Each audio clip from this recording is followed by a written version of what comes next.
श्री शिवाय नमस्तुभ्यम।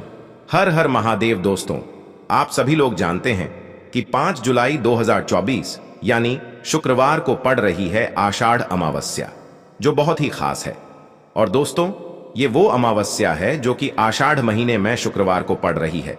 दोस्तों, इसी दिन किया जाने वाला पंडित जी द्वारा बताया गया एक लाल फूल और एक सफेद फूल वाले उपाय आप लोगों को जरूर करना चाहिए, क्योंकि दोस्तों ये एक ऐसा उपाय है जो कि हर दिन नहीं किया जाता।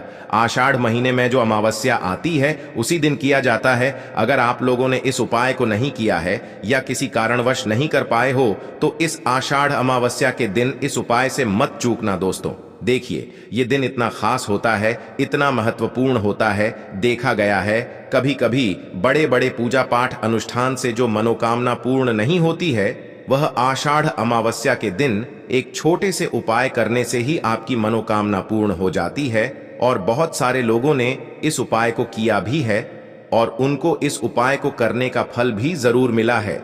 अगर आप लोग भी इस उपाय को इस अमावस्या के दिन करना चाहते हैं तो आप इस उपाय को पहले अच्छे से समझ लेना, सुन लेना, उसके बाद करना। आपको इस उपाय का फल जरूर मिलेगा, आपकी सभी मनोकामनाएं पूरी हो जाएंगी। दोस्तों, हम आपको यहां पर बता दें कि यह जो एक लाल फूल और एक सफेद फूल वाले उपाय है, ये उपाय पंडित जी ने अपनी अभी की सीहोर की कथा में ही बताया है। और इस उपाय को करने से आपके घर में चाहे किसी भी प्रकार की दुख और समस्या क्यों ना चल रही हो, आपको उसका कारण भी नहीं पता है कि भाई ये समस्या किस कारण से चल रही है। उसका कुछ भी कारण हो सकता है, जैसे पितृदोष हो सकता है, काल सर्प दोष हो सकता है, या किसी भी तरह का मंगल दोष भी हो सकता है। और भी बहुत तरह के दोष होते हैं, कुछ भी हो सकता है। पर आपको इस उपाय को करने के लिए अपने दोष को पता लगाने की भी जरूरत नहीं है। आपके घर में किस कारण से इतनी दुख और परेशानी आ रही है, वह भी आपको पता लगाने की जरूरत नहीं है।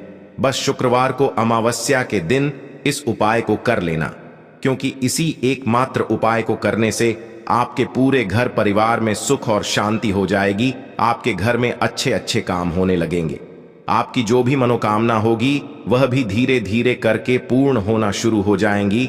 अब हम समझते हैं इस एक लाल फूल और एक सफेद फूल वाले उपाय को आपको करना कैसे है, किसको करना है, किस समय करना है और कैसे करना है। देखो, उपाय बिल्कुल आसान है, बस समझने वाली बात है। ध्यान से समझिए, उसके बाद ही आप लोग जो है इस उपाय को जरूर कीजिएगा।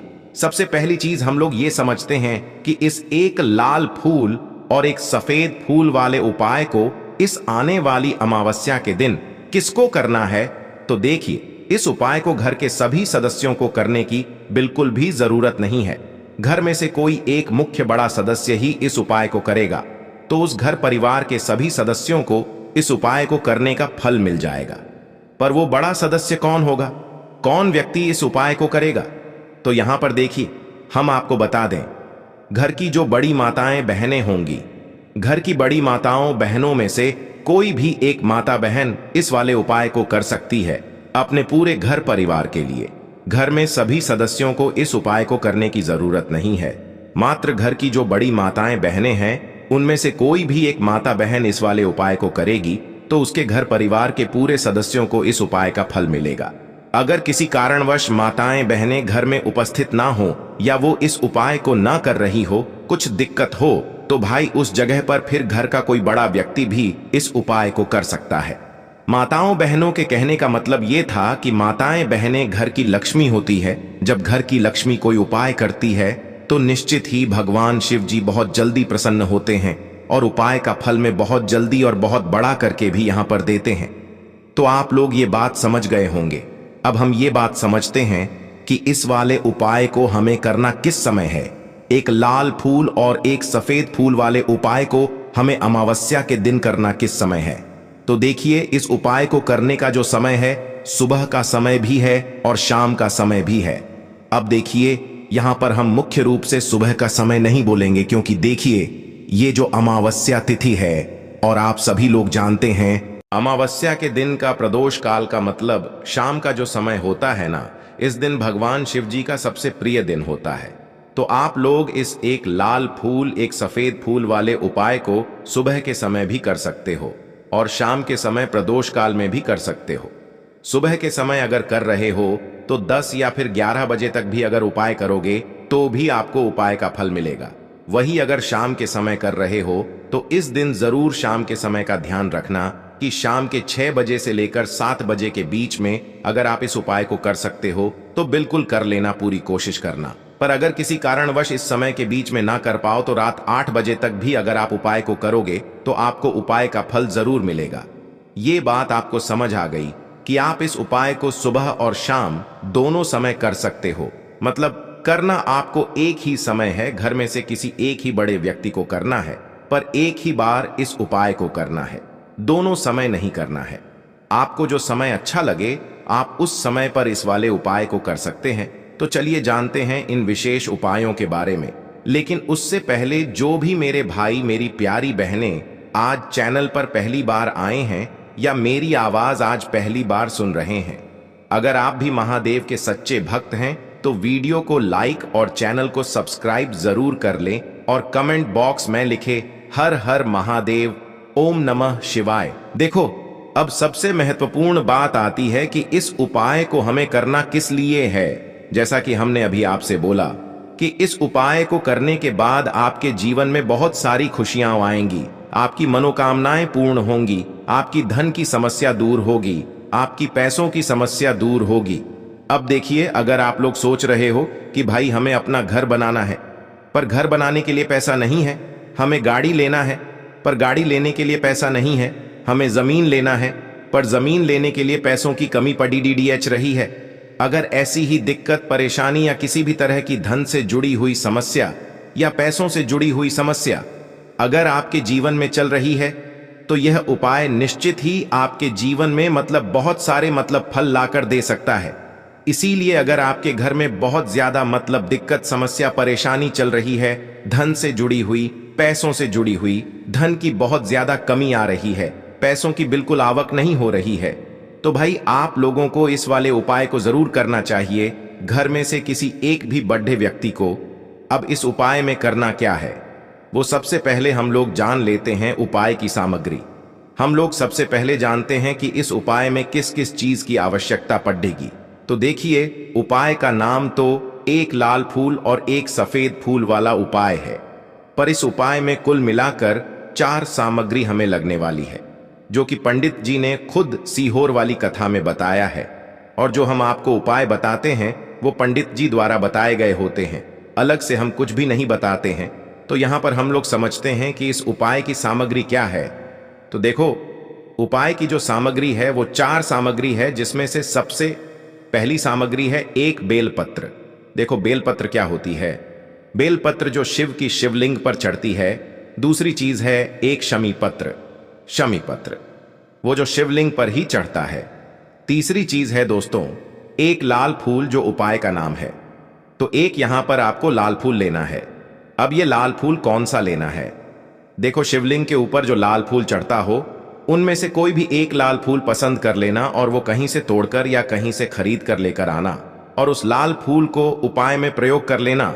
उसके बाद में एक सफेद फूल का विशेष रूप से ध्यान रखना। जो सफेद फूल शिवलिंग पर चढ़ता हो सिर्फ वही सफेद फूल लेकर आना, इसके अलावा कुछ मत लेकर आना, लेकिन केतकी का मत लेना।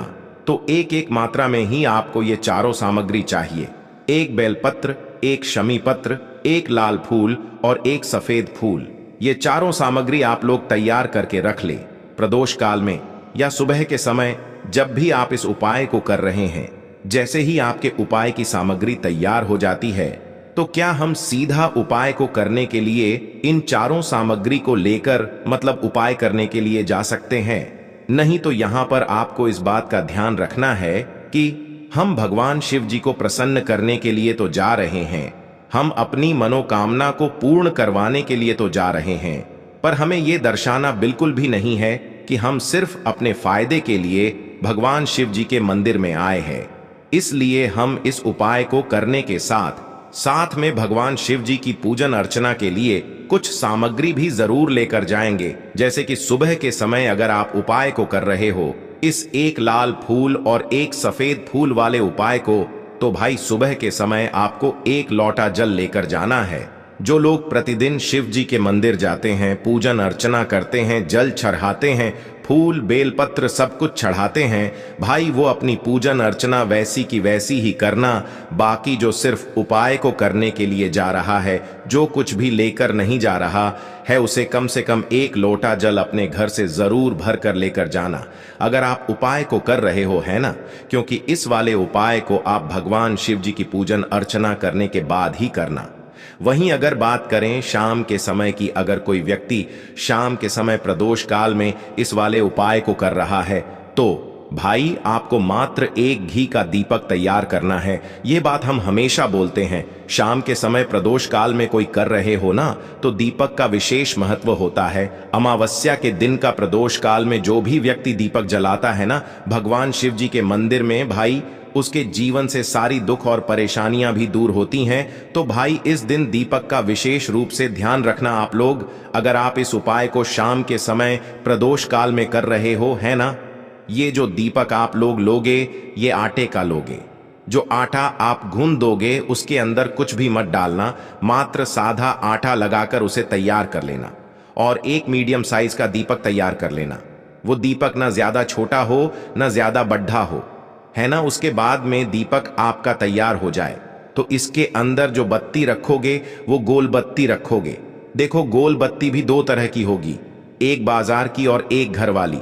तो कोशिश करना अपने घर में जो रुई रखी हुई है उस रोई से आप लोग एक गोल बत्ती अपने ही हाथों से बनाओ।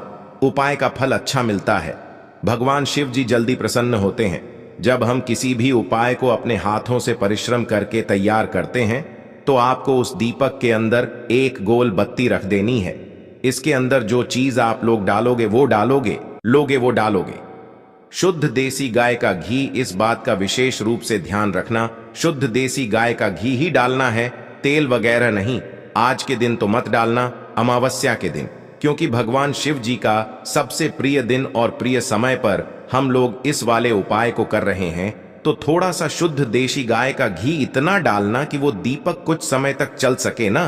बाजार वाला मिलावटी घी डालना, न भैंस का घी डालना। शुद्ध देसी गाय का घी आपको ढूंढने में थोड़ी मतलब मेहनत लगेगी और महंगा भी मिलेगा, पर गाय के घी से भगवान शिव जी प्रसन्न होते हैं और उसी शुद्ध देसी गाय की घी से घर में बरकत भी बनी रहती है और हमारे घर में सुख शांति भी बनी रहती है।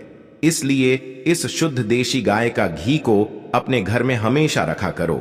वो भगवान शिव जी के कार्यों में भी उपयोग में आता है और उपायों में भी हम लोग प्रयोग कर सकते हैं। तो यहां पर आपकी सारी तैयारियां हो चुकी हैं। उपाय को करते समय शुद्धता का विशेष रूप से ध्यान रखिएगा। सुबह कर रहे हो तो भाई सुबह तो आपको स्नान करना ही करना है। बाकी शाम को कर रहे हो तो शाम को मात्र हाथ मुंह धोकर भी आप लोग इस वाले उपाय को कर सकते हो। कोई दिक्कत वाली बात नहीं है भाई। उपाय की पूरी सामग्री तैयार करके और पूजन सामग्री लेकर आपको भगवान शिव जी के मंदिर पहुंचना है, जो आपके घर के पास में हो, जहां पर शिवलिंग विराजित हो, शिवालय हो, वहां पर आप लोगों को पहुंचना है। और जैसे ही आप भगवान शिव जी के मंदिर में पहुंचते हो, वहां जाकर ही उपाय शुरू नहीं करना है। पहले आपको भगवान शिव जी की पूजन अर्चना करना है। पूजन अर्चना कैसे करोगे? सुबह के समय गए हो तो 1 लोटा जल वगैरह जो भी पूजन सामग्री लेकर गए हो, उससे पहले पूजन सामग्री आप लोग मतलब पूजन भगवान शिव जी की कर लो। जो व्यक्ति सिर्फ 1 लोटा जल लेकर गए हैं, वो शिव जी की शिवलिंग पर मात्र 1 लोटा जल एक धारा से धीरे धीरे करके चढ़ा लो, है ना। अपनी पूजन अर्चना आप लोग जो हैं पूरी कर लो पहले। उसी के बाद अगर आप शाम के समय कर रहे हो तो पहले जाकर बैठना है भगवान शिव जी के शिवलिंग के पास में। आप जो दीपक तैयार करके लेकर आए हो, उस दीपक को पहले जलाना है। ये जो दीपक आप लोग जलाओगे ना, ये किसी और की माचिस से मत जलाना, अपनी ही माचिस अपने ही घर से लेकर आना और इस दीपक को अपने ही माचिस से जलाना। अगर आपने मंदिर की माचिस या किसी और की माचिस ले ली इस उपाय को करने में, इस उपाय का फल उस व्यक्ति को भी थोड़ा बहुत मिल जाएगा। इस बात का ध्यान रखना, अपने घर से अपनी ही माचिस लेकर जाना और इस दीपक को जलाना। दीपक को जलाने के बाद भगवान शिव जी की शिवलिंग के पास में रख देना। शिवलिंग के इतना पास में मत रखना कि भगवान शिव जी को आंच लगे, थोड़ी सी दूरी बनाकर ही जो है इस दीपक को शिवलिंग के पास में आप लोग रख दीजिएगा। अब जैसे ही आपकी पूजन अर्चना हो जाती है, भगवान शिव जी के शिवलिंग के सामने या आसपास कहीं पर भी बैठ जाइए उपाय को करने के लिए। और उपाय को करने से पहले आप लोग अपनी वह चारों पूजन सामग्री निकाल लीजिए। उपाय की जो सामग्री है वो निकाल लीजिए और भगवान शिव जी के शिवलिंग के ऊपर एक माता अशोक सुंदरी जी का स्थान देख लीजिए। माता अशोक सुंदर जी का जो स्थान होता है वो जलाधारी के ऊपर होता है, जलाधारी के बिल्कुल बीचों बीच में होता है। आप लोगों ने देखा भी होगा शिवलिंग की जलाधारी होती है, जलाधारी के बिल्कुल बीचों बीच का जो स्थान होगा वो माता अशोक सुंदर जी का स्थान होगा, क्योंकि यहीं पर हमें ये जो है उपाय को करना है। सबसे पहली चीज, अब हम उपाय को करना शुरू करते हैं। आप सबसे पहले अपनी एक बेलपत्र उठा लो।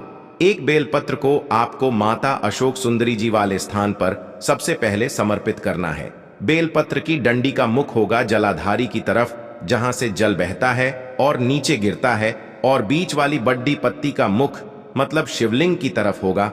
इस तरीके से आपको इस बेल पत्र को माता अशोक सुंदरी जी वाले स्थान पर समर्पित कर देना है। उसके बाद में अपनी एक शमी पत्र उठा लो जो आप उपाय के लिए लेकर आए हुए हो।